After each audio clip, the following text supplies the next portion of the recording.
So maybe we can make some, inferences from here that they project to borrow 890 billion shillings domestically in 2026, 2027.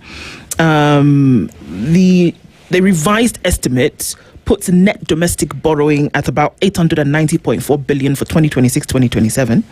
Later, Treasury and budget policy revisions increased the projection to around 1 trillion, which is about 4.8% of the GDP.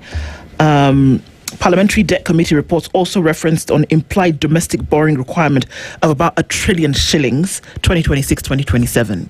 So looking at the 1.1 trillion, it would seem as though only 100 billion would be debt that is borrowed externally, which we already know is the cheaper option. Domestic debt is significantly more expensive than external debt, but that of the debt burden that there will be in this budget of 1.1 trillion, 1 trillion of that is going to come from the domestic more expensive debt.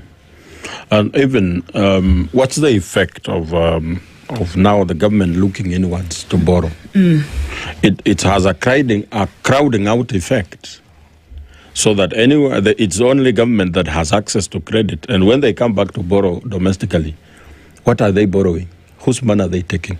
Where are they borrowing from? They're going to the banks. Whose money is in the banks? It's our savings. So they are going to borrow our savings, which shall be paid by our taxes. So, and that's why we are saying that when government keeps on borrowing internally, it's going to hurt our economy more and more and more.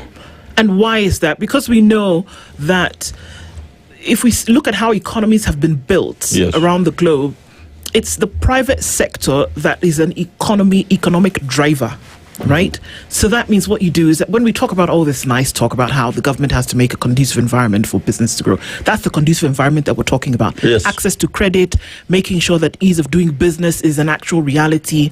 But it's the MSMEs, that's why that attention is there, that actually build the economy. Some of the global giants that we speak of today, they are private companies who may have some government share at some point because of how they have grown, but they're essentially private companies that started in somebody's garage, or that somebody was decided, well, let me see if I can manufacture a vehicle.